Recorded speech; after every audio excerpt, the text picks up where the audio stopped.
పెంచుకొని వాళ్ళకి చదువుకు అవన్నీ ఏం చేయాలో అవన్నీ చేస్తూ ఉంటాం గవర్నమెంట్ కూడా. కానీ 10 రూపాయలు సంపాదించుకునే మార్గం ఎందుకు ఆలోచించకూడదు? మీరు సంవత్సరానికి అంటే ఒక పద్ధతి ప్రకారం చేస్తే ఎప్పుడూ పేదరికంలో పుట్టి పేదరికంలో చనిపోయి ఇల్లు కూడా లేకుండా అవస్థపడి వర్షానికి పొలాలు చేశారు సార్. పొలాలు చేసి అవన్నీ అప్పులు పాలయ్యాడు. అప్పులు పాలయ్యితే ఇప్పుడు దాకా తీర్చాము, అయిపోయింది. ఇంక ఇల్లు వేసుకుందామని అనుకుంటే మా స్థానం లేదు సార్, అందుకని ఆగిపోయింది. ఇక్కడ ఎవరైనా మీకు బయట వాళ్ళు ఎవరైనా గైడ్ చేస్తే అటు కదా నేను ఏమనుకుంటున్నానంటే, మీకు ఒక ఆలోచన ఉంటుంది.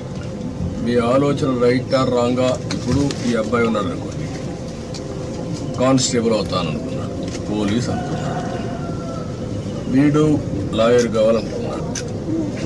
ఇవి రెండో అయితే ఇంకొక 5 ఏళ్ళలో 10 ఏళ్లలో వీళ్ళిద్దరు బాగా చదువుకున్నారు అనుకోండి, ఉద్యోగాలు వచ్చాయనుకోండి, వాళ్ళ జీవితాలు స్థిరపడితే మిమ్మల్ని కూడా చూసుకుంటారు.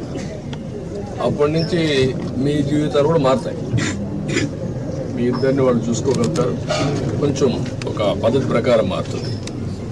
మీకు హాస్పిటల్కి 5,000 ఖర్చు పెడతామన్నారు, 3-4 వేలు. ఎయిమ్స్ పోయారనుకోండి, మీకు అక్కడితో కాదు, దీనికంటే పెద్ద డాక్టర్లు ఉంటారు అక్కడ.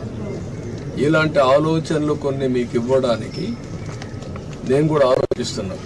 పెద్ద పెద్ద చదువుకున్న వాళ్ళు ఉన్నారు. పేదవాళ్ళు పేదరికంలోనే పుట్టి తరతరాలుగా మళ్ళా పేదరికం చనిపోవడం కంటే మీకు కూడా డబ్బులు సంపాదించే మార్గం ఎందుకు చూపారు? మీ ఇంటి పక్క ఒక ఆయన ఉన్నారు, పెద్ద ఇల్లు కూడా, మీరు ఇక్కడే ఉన్నారు. వాళ్ళు చిన్నప్పుడు మీ మార్గనే ఉన్నారు, కొంచెం ముందు ఉన్నారు. వాళ్ళు ముందుకు పోతున్నారు, మీరు ఇక్కడే ఉండిపోతున్నారు. ఏంటి కారణం? మీ ఆలోచన విధానం కదా. పొలం చాకరీ చేసి పొలంలో ఇది చేసి అంతలోకి అల్లుడు చనిపోయి మీరే కాకుండా మీ కులంలో అందరికీ బాధలు ఉన్నాయి కదా, అటు ఇటు అందరికీ ఉన్నాయా? అందరికీ ఉన్నాయి కదా.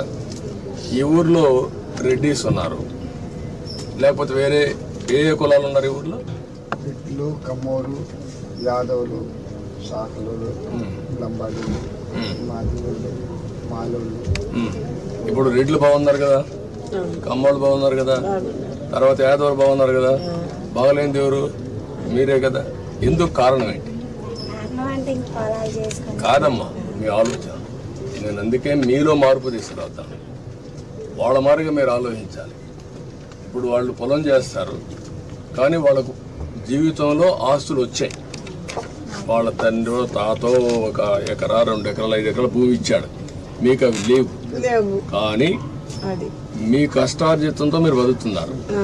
ఒక్కసారి పిల్లల్ని బాగా చదివించారనుకో, మీ జీవితాలు మారు. ఇంకా డబ్బులు సంపాదించే మార్గం ఏంటి? నేను అన్నీ ఆలోచిస్తున్నా. పేదరికం లేని సమాజం అంటే ప్రతి ఒక్కరికి కూడా కనీస ఆదాయం సంపాదించే మార్గం మీకు చూపించాలనేది నా ఆలోచన. లేకపోతే మీ జీవితంలో ఇదే మరికి పుడతారు, ఇదే మరి చనిపోతారు. ఈ పిల్లలు కూడా ఇప్పుడు చదువుకుంటున్నారు కనీసం, లేకపోతే వాళ్ళు కూడా చదువుకోరు. చదువుకోకుండా కూలి పని పోతారు, దాంతో మీ మరిని వాళ్ళు ఉండిపోతారు. అందుకనే ఈ ఇల్లు కూడా అట్టాగే ఉంచుకొని పిల్లగాడికి ఆ పిల్లలకి మా గుర్తు పోయిన రోజు పోతారు పిల్లలు